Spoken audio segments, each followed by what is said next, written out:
Gloucestershire recovered from a dreadful start to just about even things up on the opening day of their LV County Championship game against promotion-chasing Yorkshire in Scarborough.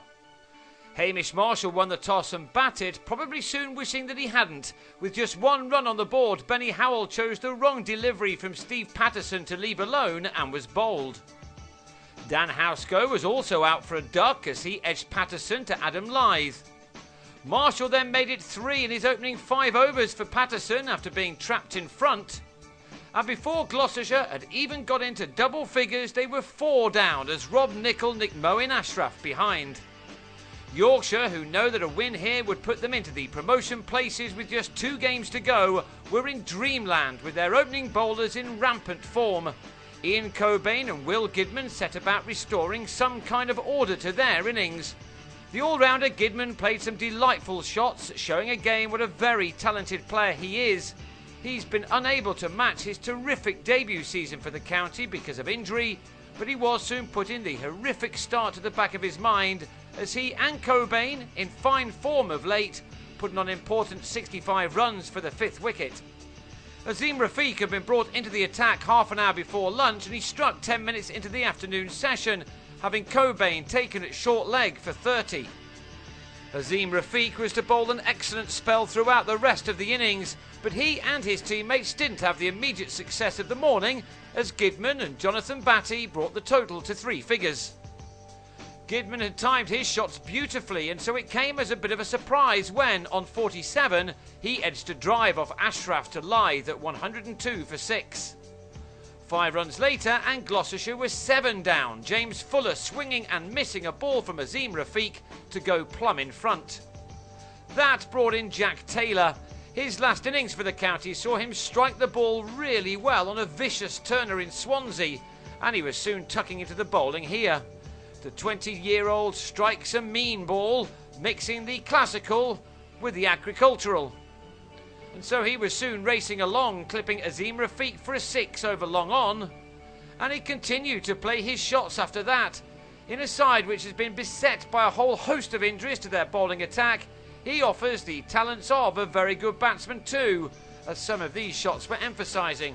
He moved very quickly onto 49 from only 42 deliveries.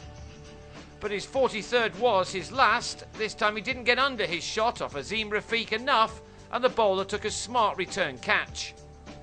Batty had scored only 2 runs in a partnership of 56 with Taylor, and just after tea he was the 9th man to go, bowled by Ashraf for a patient 25.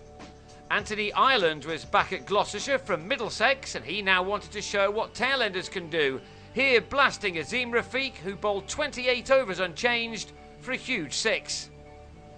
After last week's enormous 9th and 10th wicket partnerships for Derbyshire and Hampshire, tailenders have every right to think that they are invincible, and Ireland and Liam Norwell added 36 runs for the last wicket in 10 overs to take Gloucestershire to a very respectable 215 given the start that they'd had. Ireland was left on 25 when Norwell edged Adil Rashid behind, leaving Yorkshire 17 overs at the end of the day to make this very much their day. Instead, they too made a poor start, losing Lythe to the second ball of their reply with an edge behind off Gidman. They should have been 0 for 2 next ball when a leading edge from Phil Jakes was spilled by Taylor in the covers. Indeed, Gloucestershire could have made real inroads into the Yorkshire lineup had they not kept dropping chances. Joe Root was put down by Batty off Norwell in the next over. And in the next, the man who'd been awarded his county cap in the morning was again put down by Howell, this time at slip. So Yorkshire could have been more than 2 down by the time they had put 16 runs on the board, but that's where they were when Batty gleefully held on this time off the giddy Gidman. He had been almost unplayable in taking 2 for 12 from a 6-over spell, but as with the Gloucestershire innings, batting did become a lot easier once the shine quickly went off the ball, and that allowed Root and his captain Andrew Gale to bat with purpose for the final 9 overs of the day. Time enough for them to add 45 runs for the 3rd wicket, and that has left Yorkshire in a much better position than they might have been. They will go again on day 2 with Root on 24 and Gale on 23 on 61 for 2, meaning that they trail by 154 runs in a contest they need to win for their destiny this season to be in their very own hands.